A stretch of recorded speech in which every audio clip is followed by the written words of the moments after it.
አጠቃላይ ባለጊዜዎቹ መዋቅር ምን ይመስላል፣ አደረጃጀቱ ምን ይመስላል የሚለውን ሊዘረዝርና ከዛ ውስጥ አንዱን ፒክ አድርጌ ነው ዛሬ የሚያወራው።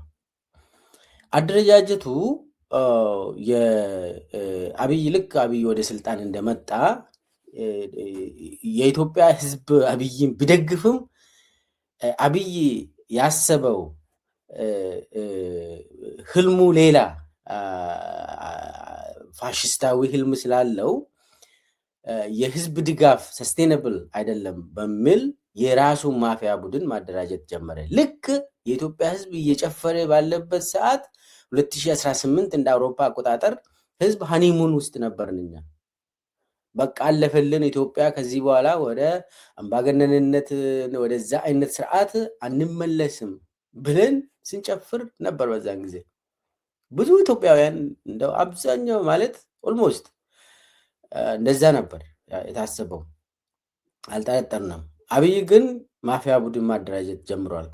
ከጅምሩ የመጀመሪያ ይሄ ማፊያ ቡድን ሲያደራጅ እንግዲህ ሁለት የአስተዳደራዊ መዋቅር ተፈጠረ። ወይ ከጅምሩ ነው የምነግራችሁ። ልክ አብይ ስልጣን እንደያዘ አብይ የጀመረው መንግስት ውስጥ ሌላ መዋቅር ትክክለኛው መንግስትን መመስረት ጀመረ። አሁን ሁለት አይነት ነው። አሁን ኢትዮጵያ ውስጥ በአሁኑ ሰዓት ያለው መንግስት ሁለት አይነት ነው። አንዱ ከውጭ የምታየው ሚኒስቴር መስሪያ ቤቶቹ አሉ፣ ክልል መንግስታት አሉ፣ ከተማ መስተዳደር አለ። እሱ ከውጭ ነው የምታዩት። ትክክለኛ የአብይ መዋቅር ግን አይታይም፣ የለም። እሱ ነው የምነግራችሁ ዛሬ። የአብይ ስርዓት ከፈለጋችሁ ዲፕ ስቴት በሉት። የአብይ ስርዓት የገዳይ፣ የአፋኝ፣ የዘራፊ ስርዓት የሚባለው ትክክለኛውን ሞዱስ ኦፕረንዲ ኦፍ አብይ ሲስተም የሚባለው እሱን ነው የምነግራችሁ እንጂ ከውጭ የምታዩት ሚኒስቴሮች ይሄ ናቸው። 7-8 ሴቶች ሚኒስቴሮች አሉ። ከዛ እዛ አካባቢ ሚኒስቴሮች እንደዚህ አገር የሚመሩ ሚኒስቴሮች አሉ። እሱ ውሸት ነው፣ የለም እንደዛ። እሱ እንትን ነው፣ ይሄ ዲሪቶ የሚባለው ከውጭ አብይ የሚለብሰው ነው። ትክክለኛው የአብይ ስራ የአብይ አገዛዝ ምንድን ነው፣ ምን ይመስላል የሚለው ነው ዛሬ ምነግራችሁ። ዲሪቶውን አንስቼ ማን ነው ምን ይመስላል ስርዓቱ ብዬ እሱን ነው አንድ በአንድ ምነግራችሁ። የኢትዮጵያ ሕዝብንም እያስቆጣ ያለ ሰሞኑን እንግዲህ አሁን እያያችሁ ነው። ይሄ 120 ማፊያ ቡድን ምዕራብ ሸዋ አምቦ አካባቢ ያስጀመሩት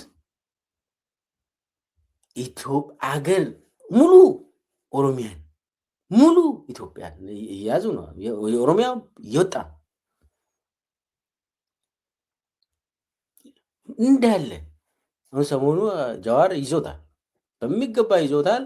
ህዝቡም በቃ አሁን ትክክለኛውን መረጃ ማግኘት ጀመረ።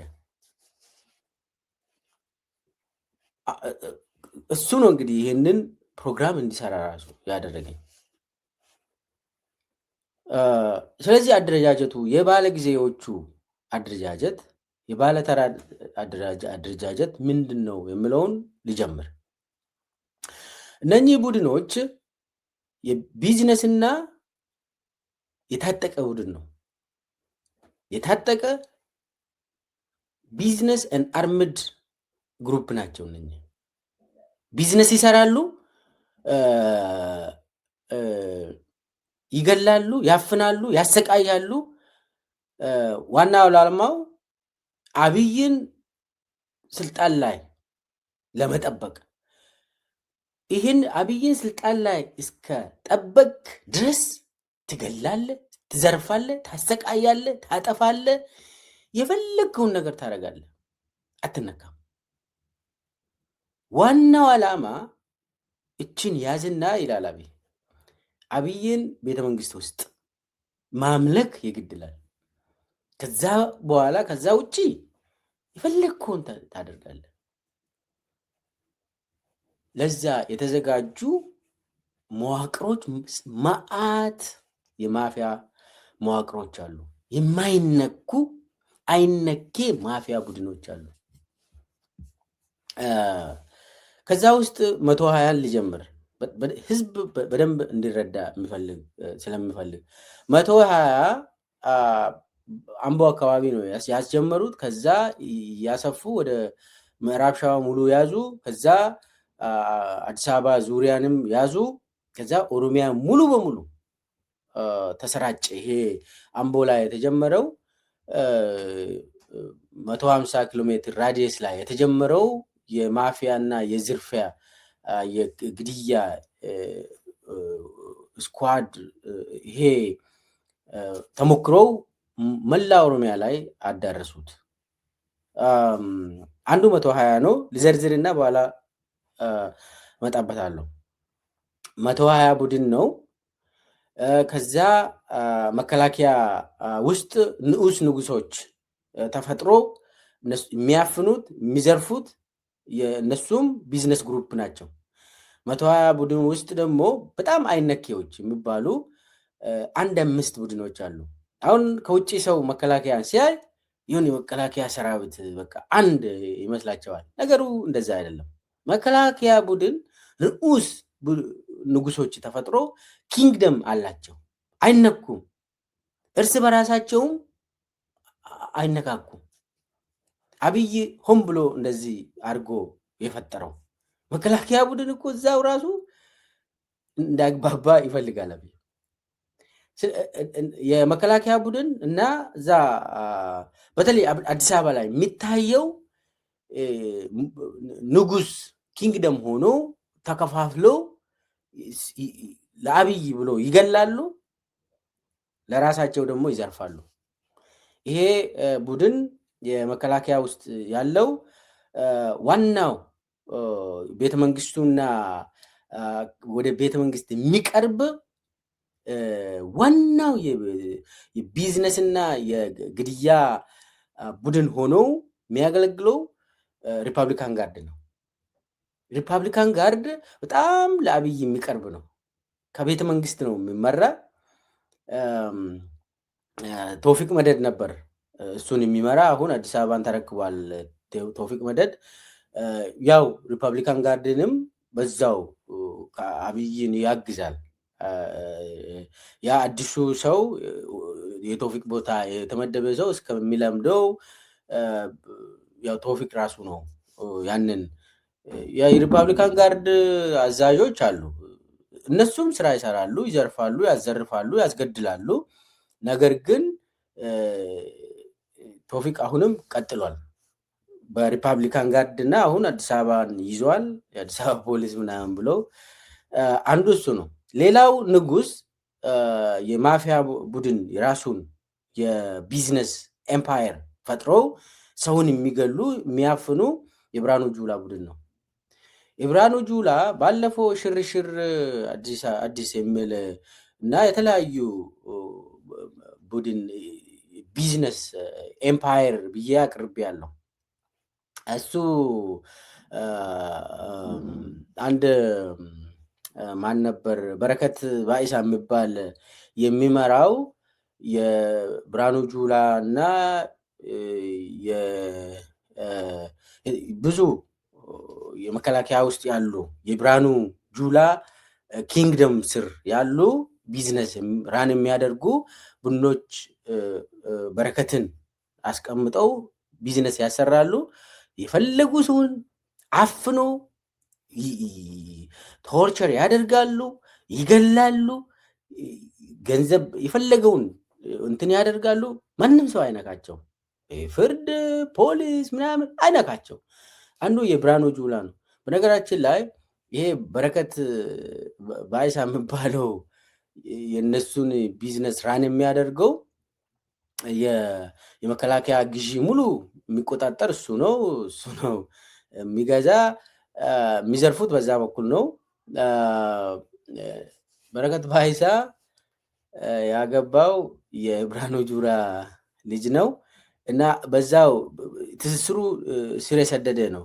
እንደ ፋሚሊ ነገር ነው የሚሆነው።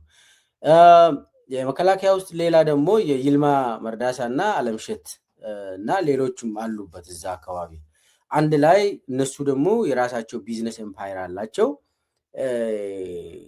ኮንትሮባንድ ጭምር የተለያዩ እነሱም የፈለጉትን ሰው ያፍናሉ፣ ይገላሉ።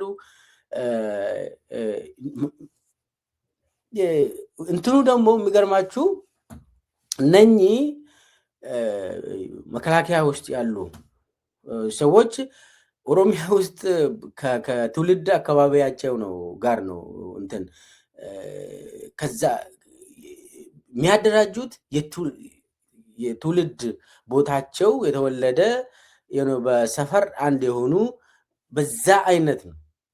አሁን ሪፐብሊካን ጋርድ ውስጥም እንደዛ አይነት ነው። ትንሽ አሁን ቀስ እያሉ ከጅማ እንትን ማምጣት ጀምሯል። እነ ብርሃኑ ጁላ ደግሞ የትውልድ ሰፈሩ ሰዎችን ነው ሰብሰብ የሚያደርገው። ብርሃኑ ጁላ እንደዛ ነው። እነ አለምሸት እነ ይልማ ወደ ደቡብ ምዕራብ ሸዋ እና ምዕራብ ሸዋ አካባቢ የተወለዱ መከላከያ ውስጥ የነበሩ ከዛ ውጭም ያሉ ሰዎችን ያደራጃሉ። እና አብዱረህማን ኢብራሂም ደግሞ ሎጂስቲክስ ላይ መከላከያ እሱም የራሱ ቢዝነስ ኤምፓየር ነው። የትውልድ ሰፈሩን ሰዎችን ሰብሰብ አድርጎ የራሱ ቢዝነስ ግሩፕ እና ማፊያ ግሩፕ አደራጅተዋል። አዲስ አበባ ውስጥ ይንቀሳቀሳሉ። ሌላው የብርሃኑ በቀሌ እና የተስፋዬ አያሌው ነው። በነገራችን ላይ ብርሃኑ በቀሌና ተስፋዬ አያሌው ለአብይ በጣም ቅርብ የሆኑ ሰዎች ናቸው። እነሱ የራሳቸው ቢዝነስ ኤምፓየር አላቸው። ይገላሉ፣ ያስገድላሉ። በጣም በተለይ ተስፋዬ አያሌው ትልልቅ ግድያዎች ውስጥም ይሳተፋል። ተስፋዬ አያሌው ብርሃኑ በቀሌ ደግሞ የሪፐብሊካን ጋርድ አዛዥ ሆኖ ማለት ቶፊክ ስር አዛዥ ሆኖ ሲያገለግል ስለነበር ብዙ ግድያዎች ውስጥም ተሳትፏል። ስለዚህ ተስፋዬ አያሌውና ብርሃኑ በቀሌ ቡድን በጣም ለአብይ ይቀርባሉ። አሁን አብይ ብርሃኑ በቀሌና ተስፋዬ አያሌው በደንብ ያምናል፣ በደንብ ወደ ራሱ ያቀርባል። ይሄ ብርሃኑ ጁላ፣ ይልማ መርዳሳ ምናምን እና አብዱረህማን ኢብራሂም ቡድን ያው ስራ እንዲሰሩና እንዲዘርፉ አድርጓል። ግን ደግሞ ዋጋ የላቸውም ብሎ ያምናል። አብይ መከላከያ ንጉሶች ውስጥ በተለይ ተስፋዬ አያሌው ከፍተኛ ግድያዎች ውስጥ ይሳተፋል። ሃይ ሌቨል ግድያዎች በኢትዮጵያ ውስጥ የነበሩ ከፍተኛ ይሄ አሳሲኔሽን የሚካሄዱ አስታውሱ። ኢትዮጵያ ውስጥ የነበሩ ሃይ ፕሮፋይል አሳሲኔሽን የነበሩ ውስጥ የሚሳተፍ ሰው ነው ተስፋዬ አያሌው። እና ተስፋዬ አያሌው በጣም የአብይ በጣም ቅርብ ሰው ነው፣ አይነኬ ነው እሱ።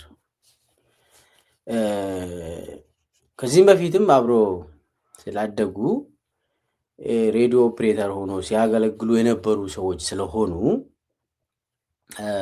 ተስፋዬ አያሌው ሌላ ጊዜም እንግዲህ የሃጫሉ ሁንዴሳ ግድያን መርምረን ስናቀርብ የተስፋዬ አያሌው ስም ይነሳል። ያኔም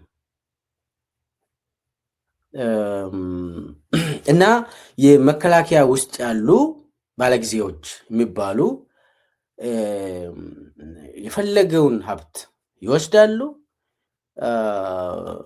ሰውን ያስራሉ፣ ዜጎችን ያሰቃያሉ፣ ከቢዝነስ ውጭ ያደርጋሉ፣ የፈለጉትን ከአዲስ አበባ ያባራሉ ወይ ደግሞ ያስራሉ። አንዱ ይሄ ከ120 ቡድን ውጭ ነው። 120 ራሱን የቻለ ነው። ሌላው ከ120 እና ከመከላከያ ንጉሶች ውጭ አይነኬዎችም አሉ።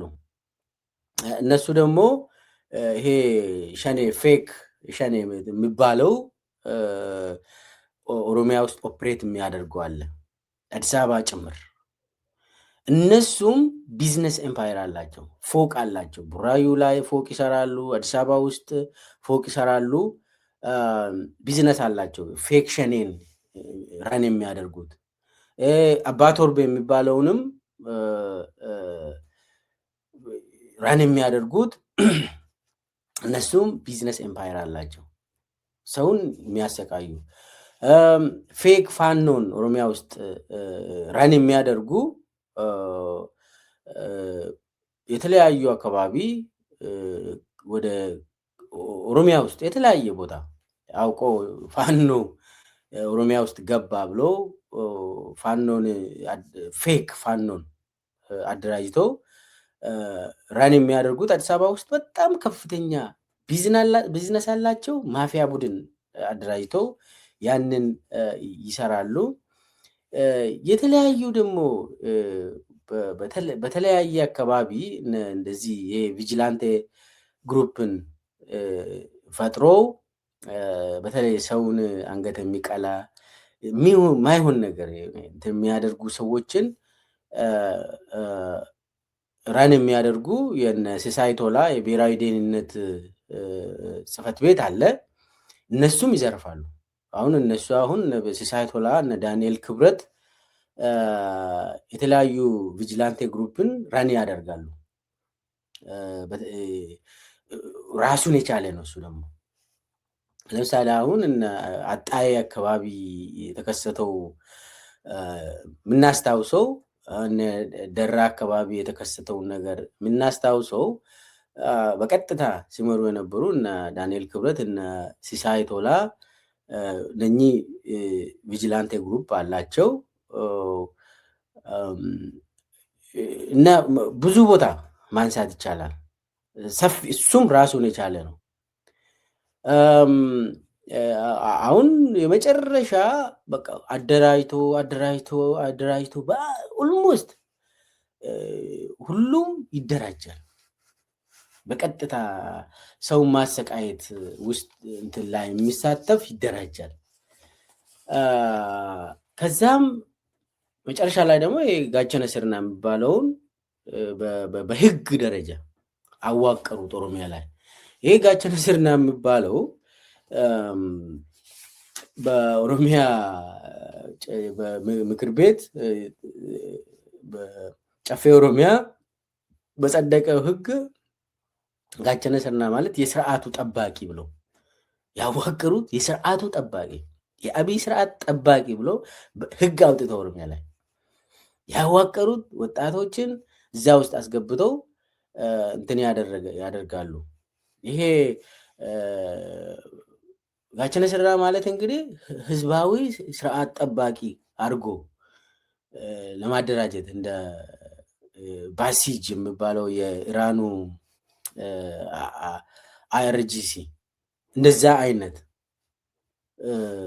ያስታጥቃሉ። እዛ ሚሊሻ እዛ ውስጥ ስር እንዲገባ ተደርጎ ነበር። አሁን ሚሊሻ ትንሽ ራሱን እንዲችል አደረጉ። እነሱንም ግደሉ፣ እንደፈለጋችሁ ዝረፉ ተባለ። ሚሊሻም ድሮ እኮ ሚሊሻ ያው አባቶቻችን ናቸው። ሚሊሻ አሁን ምንድነው ያደረጉት? ዝረፉ ተባሉ። ከሌሎቹ ዘራፊ ቡድን ጋር ያው ለየት ያለ ስርዓት ነው። ሚሊሻም እንደዛ ተብሏል። እሱ ይሄ ጋቸነ ስርናም አለ። ይሄ ባለጊዜ በነገራችን ላይ እንግዲህ ባለጊዜዎች ስንል ከዛ ውስጥ ቦልድ ሆኖ የሚታየው ባለጊዜ የተወሰኑ ሁለት ናቸው። 120 እና መከላከያ ውስጥ ያሉ ንጉሶች አሉ። የኤምፓየር የራሳቸውን ኪንግደም ፈጥሮ ራን የሚያደርጉ እነኚህ ሁለቱ ይታያሉ። አዲስ አበባ ውስጥ በደንብ ጎልቶ ይታያሉ።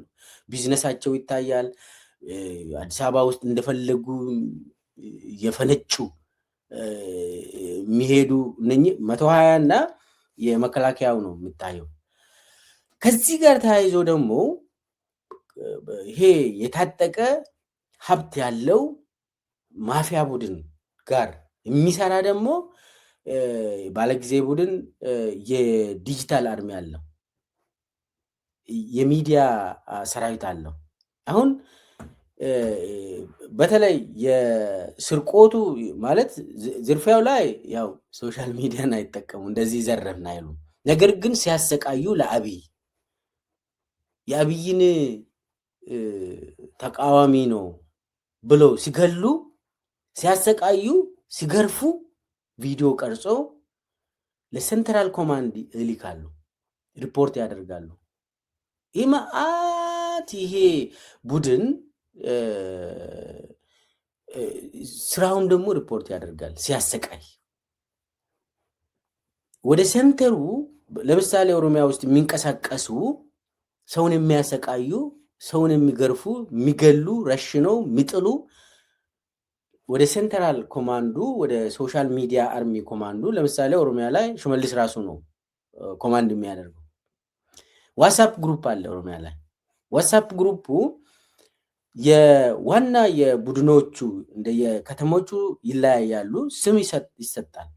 ለምሳሌ አምቦ ላይ 120 ከተባለ የግድ አዳማ ላይ 120 አይባልም፣ ሻሸመኔ ላይ 120 አይባልም የግድ። ነገር ግን ሰውን ለምሳሌ ለማስገደል ከተፈለገ አንዱን ቡድን ወስዶ ሌላ ከተማ ወስዶ አስገድለው ወደ ቦታው ይመለሳል። ያ ገዳዩ ቡድን እንትን ያደርጋሉ። ቦታ ለዋውጠው ነው እንደዚህ የሚያደርጉት። ከገደሉ በኋላ ቪዲዮ ይልካሉ፣ ከገረፉ በኋላ ቪዲዮ ይልካሉ። የዋትስአፕ ግሩፑ ላይ ከዛ የትኛው ነው መውጣት ያለበት ብሎ ይወስኑና ኦቶራይዝ የተደረገው ቪዲዮ ይለቀቃል። በፌክ አካውንት ነው የሚለቀቀው። ስለዚህ ይሄ ዲጂታል አርሚው ይሄ ሚዲያ ሰራዊት የሚባለው አለ። ዋና ኮማንድ አላቸው እነሱ። መሬት ላይ የሚገላለ፣ ሶሻል ሚዲያ ላይም የሚገላለ። ይሄ ሶሻል ሚዲያ ላይ በጣም የተደራጀ በኢትዮጵያ ውስጥ የዲጂታል አርሚ በጣም በከፍተኛ ደረጃ ፋይናንስ የሚያገኝ ስርዓት ነው። ከላይ በአብይ ነው የሚመራ። የዲጂታል አርሚ ዋና ቺፍ ኦፍ እንትኑ ኮማንዱን የሚመራ አብይ ራሱ ነው፣ የዲጂታል አርሚ ዋናው ኮማንደሩ። ከዛ የዲጂታል አርሚ ቺፍ ኦፍ ስታፍ ደግሞ ብርሃኑ ጁላ አይደለም፣ ዳንኤል ክብረት ነው። ዳንኤል ክብረት የዲጂታል አርሚ ኤታማዦር ሹም ነው። የዲጂታል አርሚ የሚዲያ ሰራዊት ኤታማዦር ሹም ዳንኤል ክብረት ይባላል። አብይ ላይ አሁን ዳንኤል ክብረት የማህበራዊ ሚዲያ የማህበራዊ ምናምን ጉዳዮች አማካሪ ነው ይባላል አይደል? ማህበራዊ ሚዲያንም እሱ ነው የሚመራ። ብዙ ሚዲያዎች ቦርድ ሰብሳቢ ነው። በቀጥታ ሚዲያ ዋና ሜንስትሪም ሚዲያን ይመራል። ሶሻል ሚዲያውንም እሱ ነው ኮማንድ የሚያደርገው። ስለዚህ አሰቃቂ የሚባሉ በሶሻል ሚዲያ ላይ የሚሄዱ በኦሮሚያም በይቅርታ በሁሉም ኢትዮጵያ አካባቢ ፖስት የሚደረጉ የብልጽግና ሶሻል ሚዲያ ላይ ብልጽግናን ዲፌንድ የሚያደርገው ሰራዊትን የሚመራው ዳንኤል ክብረት ነው። ስለዚህ ይሄ አሁን ሰሞኑን ጀዋር ፖስት የሚያደርገው ቪዲዮዎችን ካያችሁ በጣም ስቅጥጥ የሚል ኦሮሚያ ውስጥ ቪዲዮዎቹ ሪፖርት ያደርጋሉ። አሁን ዋናው ይሄ ሶሻል ሚዲያን በተመለከተ ሲያሰቃዩ ሲገሉ ቪዲዮ ቀርጾ ለምንድን ነው የሚያሰራጩት? ድሮ እኮ የምናውቀው ማለት የሆነ ሰውን ከገደሉ ተደብቆ ነው የሚታወቅ። ማለት ገዳዩ አይታወቅም፣ ገራፊው አይታወቅም። የመንግስት አካል ቪዲዮ እየቀረጸ እንደዚህ አያደርግም። ድሮ የምናውቀው ነገር በኢህአዴግ ጊዜ በአደባባይ ቪዲዮ እየቀረጹ እየገረፉ እንትን የለም፣ እንደዚህ አያደርጉም። አላደረግንም ይላሉ፣ እንደው የለም ይላሉ። እንዲህ አይነት መረጃ እንዳይኖር ነው የሚፈለገው። ድሮ ያው ያሰቃያሉ፣ ነገር ግን እንዲህ አይነት መረጃ እንዲወጣ አይፈልጉም። ይሄኛው ግን ለየት ያለ ነው ወዳጆች። ቪዲዮ እየቀረጸ ይገርፋል፣ ይገላል። በቪዲዮ አስደግፎ ሚዲያ ላይ ደግሞ ያወጣል። ለምንድን ነው እንደዚህ የሚያደርገው ብላችሁ ብትጠይቁ፣ አንደኛ የሚያሰቃየውን ለሴንትራል ኮማንድ ሪፖርት ያደርጋል፣ ፕሮሞሽን ያገኛል። ይሄንን ስርዓቱ ነው የሚፈልገው። ይሄንን አሰቃይተ ገለ መዝረፍ እሱ ችግር የለውም፣ ሪፖርት ላታደርግ ትችላለህ። እሱ ስትገርፍ፣ ስታሰቃይ፣ ስትረሽን ቪዲዮ ቀጥ ካላክ እምነት አታገኝም። ስለዚህ ያ አንደኛ ለፕሮሞሽን ይፈልጋሉ። ሁለተኛ አብይ ለምንድን ነው ይሄንን የሚፈልገው? አብይ ይሄ ሲሰቃይ፣ ሰው ሲሰቃይ ቪዲዮ ሚዲያ ላይ እንዲወጣ የሚፈልገው፣ ሌላው ደግሞ ፈርቶ እንዲኖር አፉን ዘግቶ የአብይን ስርዓት አልቃወሙም በቃ እደግፋለሁ ብሎ ይሄው ቪዲዮን እያየ ዝም በል ነው። ስለዚህ ዋናው ተልዕኮ የተቀሩ ማህበረሰብ አባላትን ቴሮራይዝ ማድረግ ነው፣ አሸብሮ መግዛት ነው። ለዚህ ነው አብይ የሚፈልገው ቪዲዮ እንዲወጣ። የአብይ ስርዓት አሁን እንዲህ አይነት ነገር ይወጣል። ሰው አንገቱ የቆረጡ ቪዲዮ ይወጣል፣ ይለቃሉ። ለምን? ማህበረሰቡ ያንን አይቶ እንትን በቃ አይ ይህንን ስርዓት መደገፍ ብቻ ነው ያለን እንዲል። አሁን አንድ ልጅ አንድ ዲያቆን ደምቢዶሎ ላይ ሲገሉ ያው ታውቃላችሁ፣ አማኑኤል ወንድሙ የሚባል ልክ አብይ ወደ ስልጣን እንደመጣ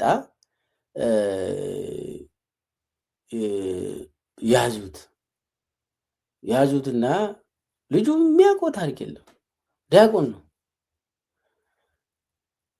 እና ምንም አያውቅም። ዝም ብሎ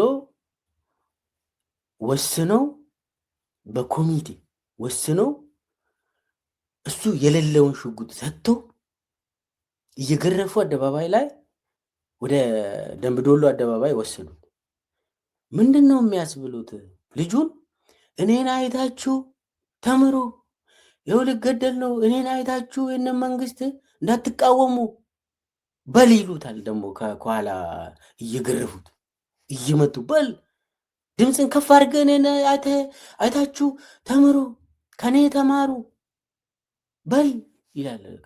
ቪዲዮን ማየት ትችላላችሁ። ከፈለጋችሁ ሌላ ጠይቁኝ፣ ልክላችኋለሁ። አነላላ ጂላ ይላል ልጁ። እኔን አይታችሁ ፍሩ፣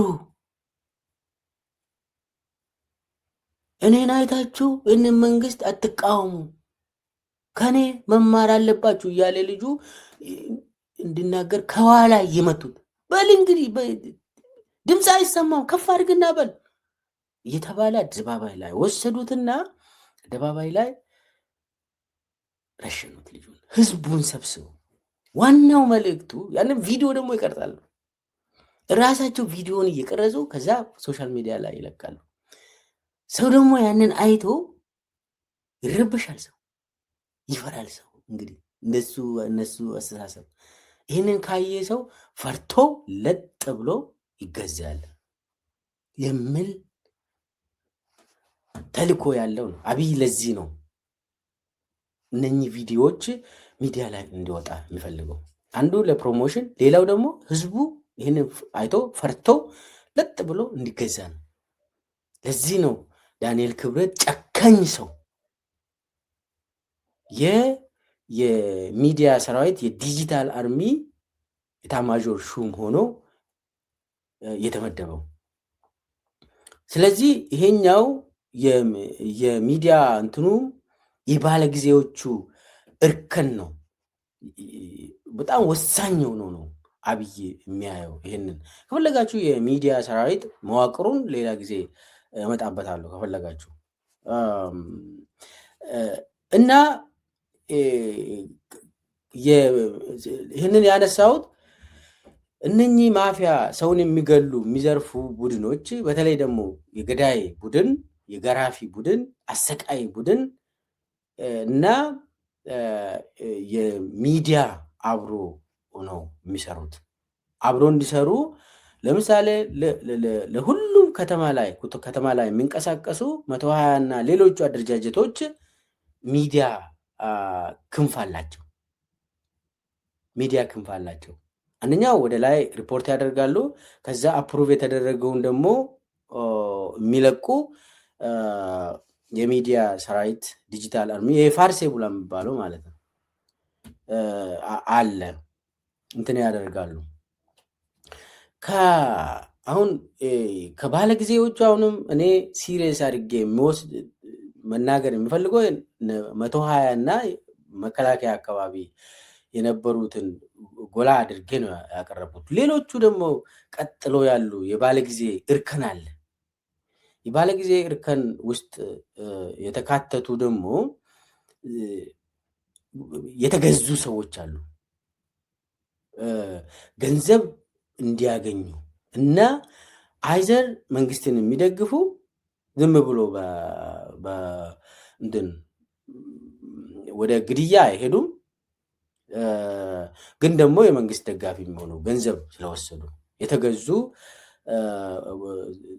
አይዘር ዝም እንድሉ ወይ ደግሞ በአደባባይ አብይን የሚደግፉ ሰዎች፣ አንዳንዴ ደግሞ ባላንስድ መስሎ የሚቀርቡ የተገዙ ሰዎች አሉ። እነኚህ በቀጥታ የማሰቃየትና ወደ መግደል ቡድን ውስጥ አይገቡም። ነገር ግን የብልጽግና ደጋፊ ሆኖ እንዲቆዩ እንዲበሉ ተደርጓል። ገንዘብ እንዲያገኙ እንዲዘርፉ ተደርጓል። ከነኚህ ውስጥ ለምሳሌ ብዙ ዘፋኞች አሉ። ብዙ ዘፋኞች አዲስ አበባ ውስጥ የሚኖሩ ዘፋኞች በብሔር አይለይም። አዲስ አበባ ውስጥ ያሉ አሁን ቴዲ ያንን ሰብሮ አብይ ላይ ተነሳ። ነገር ግን ብዙ ዘፋኞች እዚህ ውስጥ ገንዘብ ወስደው አፋቸው ተሸብበው የሚቀመጡ አሉ። ለአብይም የሚዘፍኑ አሉ። ከኦሮሞ ከሌሎቹ ከአማርኛ ዘፋኞቹ ለአብይ የሚዘፍኑ አሉ አሉ ዘፋኞች። አትሌቶች አሉ። አትሌቶች ሲሚንቶ አከፋፋይ የተደረጉ በቀን ግማሽ ሚሊዮን የሚያገኙ አሉ። ኮንትራክተሮች አሉ። ብዙ የግዢ እንትን የሚወስዱ ቀጥታ በዛ ምክንያት ደግሞ አብይን የሚደግፉ ማዕት ኮንትራክተሮች ከዚህም በፊት ባለሀብት የነበሩ አሁን ደግሞ የብልጽግና ባለሀብት እንዲሆኑ ተደርጎ ገንዘብ ራን የሚያደርጉ በቢሊየን የሚያንቀሳቅሱ ማዕት የአብይ ስርዓቱ ደጋፊ እንዲሆኑ የተደረጉ ማዕት ታዋቂ ሰዎች አሉ። በገንዘብ የተገዙ የሃይማኖት አባቶች አሉ፣ ስርዓቱን የሚደግፉ። ዲያስፖራ ደግሞ የውጭ ሀገር ዲያስፖራ ላይ የሚኖሩ የስርዓቱ ደጋፊ የሆኑ ማዕት ቀለብተኞች አሉ። እዚሁ አሜሪካና አውሮፓ ቁጭ ብለው ስርዓቱን የሚደግፉ እዚሁ ቀለብ የሚሰፈርላቸው ባለጊዜዎች አሉ፣ ባለተራዎች አሉ። ከውጭ ሀገር ደግሞ ተመልሰው አንድ ሆቴል አለ ስካይላይት የሚባል ኢሊሊ ሆቴል የሚባልም አለ። እዛ ይተረማመሳሉ። ከዳያስፖራ የተመለሱ ስካይላይት ሂዳችሁ ይሁት መንግስት ነው የሚከፍለው። እዛ ይበላሉ፣ ያድራሉ፣ ይጠቀማሉ እንደፈለጉ። ሸራተንም በተወሰነ ደረጃ የሚቀመጡ አሉ። ዋናው ግን ስካይላይት ነው የሚቀመጡት። እና ይሄ ዳያስፖራም ሌላ የባለጊዜ አደረጃጀት አለው። ብዙ ነው እንግዲህ። ከዛ ደግሞ ተስፈኞችም አሉ። አሁን ወደ ስርዓት ይህንን ሰው ገንዘብ ሲጠቀም የሚያዩ ሰዎች ደግሞ እኛ የምንጠቀም ባካችሁ ብሎ ተስፈኛ ሆኖ ደግሞ አብይን የሚደግፉ በቃ እንዝረፍ ጊዜው የኛ ነው የሚሉ ሰዎች ደግሞ አሉ። እኔ አሁን እንትኑ ይበዛል ባለጊዜዎቹ። እኔ ማተኩረው የ120 እና ሌሎቹ አይነክ የማፊያ ቡድኖች ላይ ነው ማተኩረው። እንትኑ ሁሉም ለምሳሌ ሁሉም መስሪያ ቤቶች ደላላ አለው ኢትዮጵያ ውስጥ። አሁን ሁሉም መስሪያ ቤቶች አሁን የሆነ ስራ የሆነ ነገር ለመጠየቅ የሆነ መስሪያ ቤት ከሄዳችሁ አይፈጽምላችሁም አሉ ደላላዎች ተመድቦ ጉዳይ ገዳይ የሚባሉ ጉዳይን እንገላለን ገንዘብ የሚጠይቁ። አሁን መስሪያ ቤቶች ኢትዮጵያ ውስጥ ይሄ ከውጭ የምታዩት እሱ ቀፎ ነው። ቅድም ድሪቶ ነው ብያቸዋለሁ። ደላላዎች አሉ። ለሁሉም መስሪያ ቤቶች ደላላዎች ተደራጅተው ስራውን የሚያስፈጽሙ ጉዳይ ገዳዮች አሉ። ጉዳይ ገዳይ ይላሉ ደግሞ እና ለጉዳይ ገዳይ እንትንን ትነግራለች ችግርን እዛ ገንዘብ ታዘጋጃለህ። እነሱ ናቸው የሚገሉት የሚጨርሱት ማለት ነው። በቃ ጉዳይ ገዳይ ይላሉ። ገዳይ በቃ ቡድን ሁልጊዜ ስሙን ራሱ ይወዳሉ። እና ይህ እነኚህ ደላላዎች ማለት አጠቃላይ ዱባይ የሚቀመጡ ደላላዎች አሉ፣ አሜሪካ የሚቀመጡ፣ አውሮፓ የሚቀመጡ ደላላዎች አሉ። እና አጠቃላይ የማፊያ ስርዓት ነው ማለት ነው።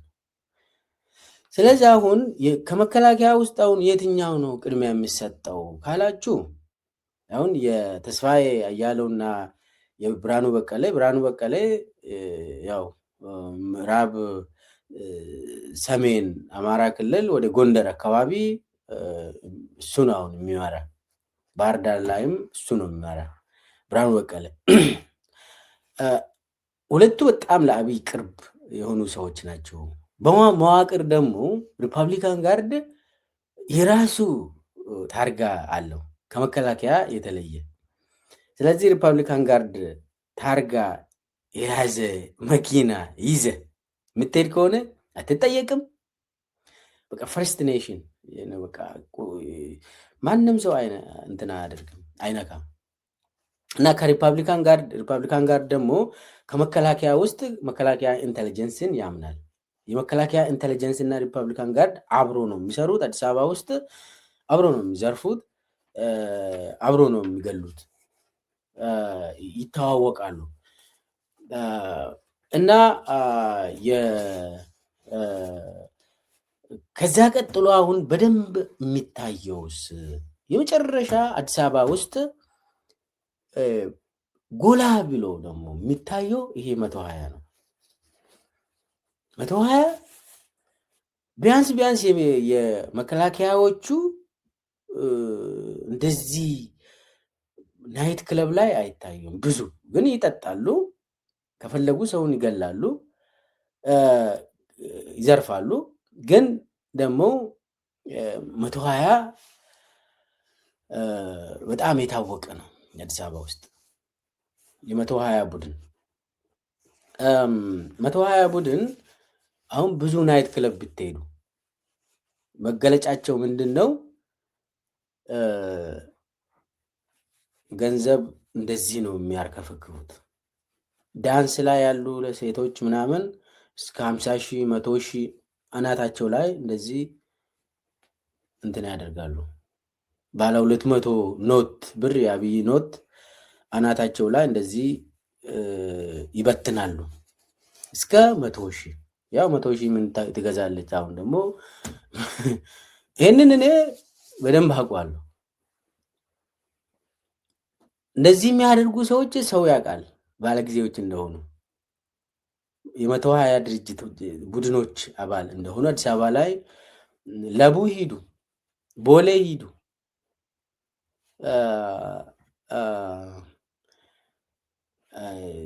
በቃ 22 ሂዱ የምታገኙት እንደዚህ አይነት የ120 ቡድን ነው። ባለጊዜዎቹ ናቸው እነኚህ ባለጊዜዎች ሰውን ከገደሉም አይነኩም። በአደባባይ ላይ ሰውን ከገደሉ አይነኩም። ቀስ ብሎ ድራይቭ አድርጎ ፈታ ዘና ብሎ ቤታቸው ይገባሉ። ፖሊስ ሂዶ አይጠይቃቸውም። የባለጊዜ ሰዎች ስለሆኑ በተለይ ደግሞ ከባለጊዜዎቹ ደግሞ 120 ከሆንክ አይነኩም። ወዲያውኑ ብሔራዊ ደህንነትና መከላከያ ኢንተለጀንስ ወይ ደግሞ ሪፐብሊካን ጋርድ ያስወጣል። ከታሰርክም 120 ቡድን ከሆንክ ያስወጣል። የሆነ ትንሽ ከመንገድ ዞር በል ይባላል። ለአንድ ቀን 2 ቀን ማንም ሰው አያስርም። በነገራችን ላይ ይሄ ኪንግ ደግሞ ይሄ 120 የተለያዩ ስም ያላቸው በየኦሮሚያ ከተሞች ላይ ሰውን የሚገሉ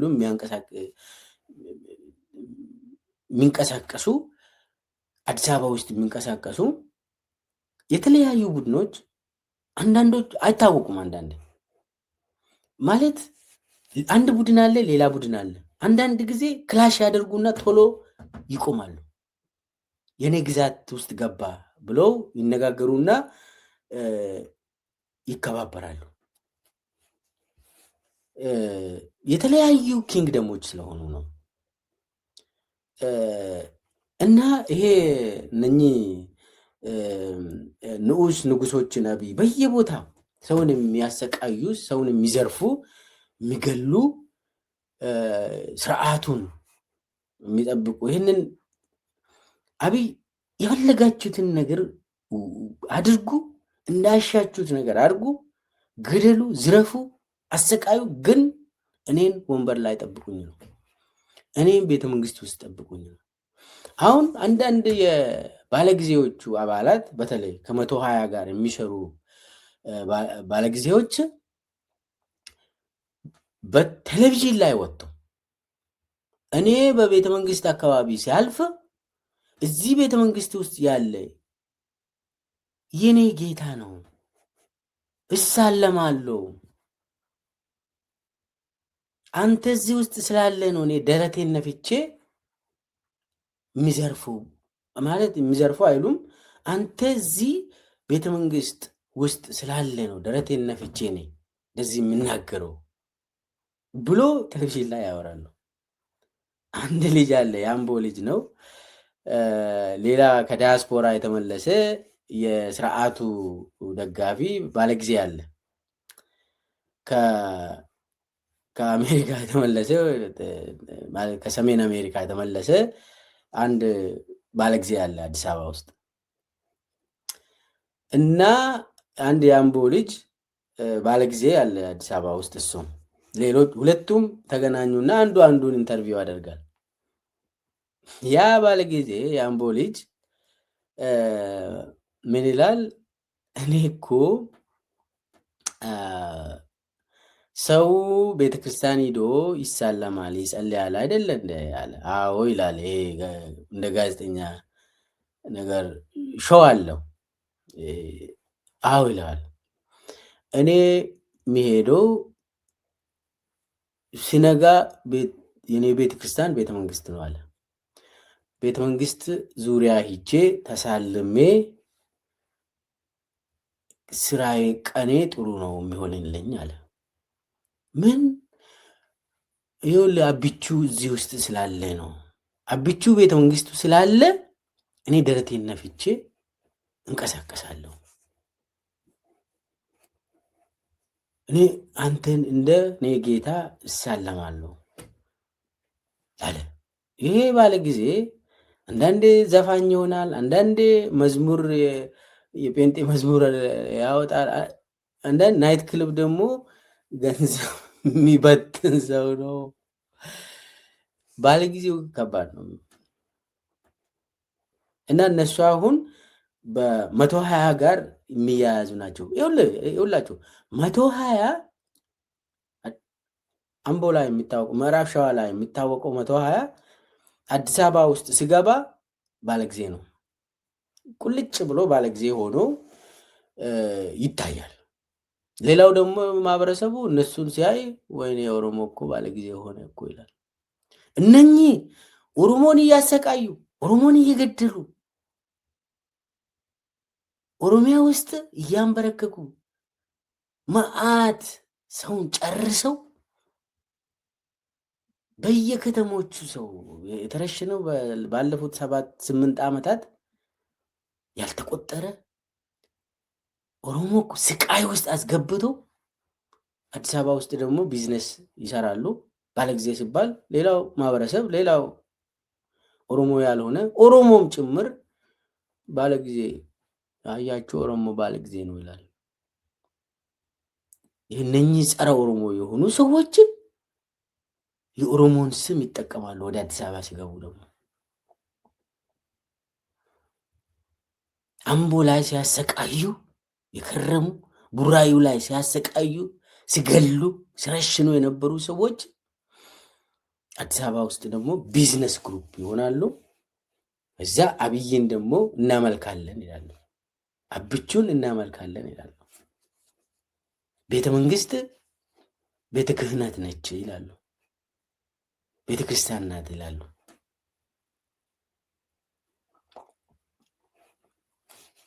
ይሄ የባለጊዜ ስም እንትን ነው፣ መገለጫ ነው።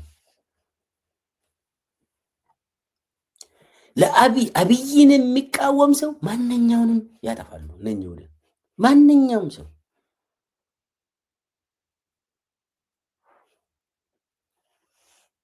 አብቹ ኬኛ ምናምን እያሉ የምትቃወም ከሆነ ያጠፋሉ። ይህ እነኚህ ቫምፓይሮች ናቸው። ደም ጠጭ የሆኑ ቫምፓየር በቫምፓየር ራሱን አስከብቦ አብይ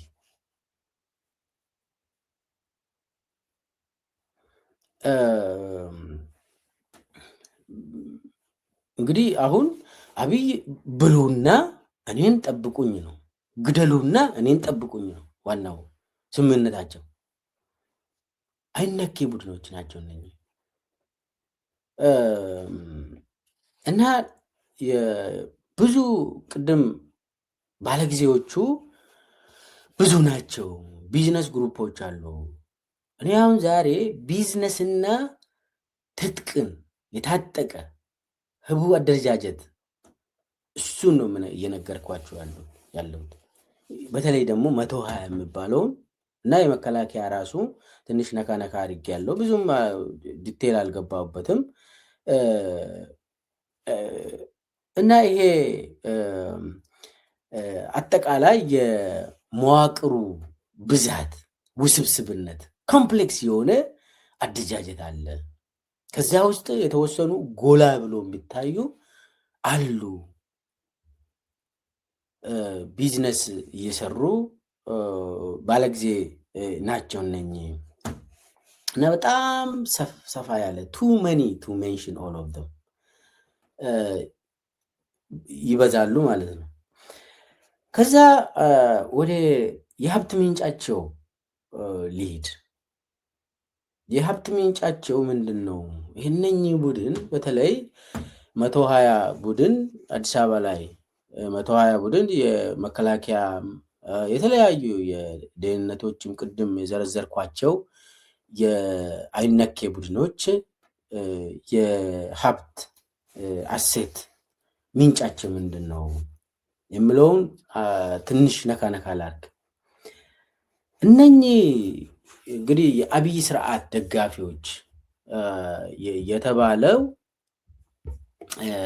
ይሄ ዋናው የአብይ ቁንጮ ስርዓት ነው። ደጋፊም ሳይሆን የአብይ ስርዓት ነው። ይሄ አሰራሩ ነው። ይሄ የብልጽግና አሰራር ይሄ ነው። አደረጃጀት ይሄ ነው። ሌላው ዝም ብሎ ነው፣ ውሸት ነው። ይሄ ድሪቶ ቅድም ያልኩ ቢሮክራሲው ምናምን ሚኒስቴር ቢሮ ኃላፊ ምናምን አደረጃጀቶች እሱ ውሸት ነው። የመንግስት ሰራተኛ ምናምን እሱ ስርዓቱ አይደለም። የአብይ ስርዓት እንደዚህ የሚገል የሚያሰቃይ የሚዘርፍ ቡድን ነው። ይሄ የማይታይ ህቡ አደጃጀቱ ነው የአብይ ስርዓት የምንለው።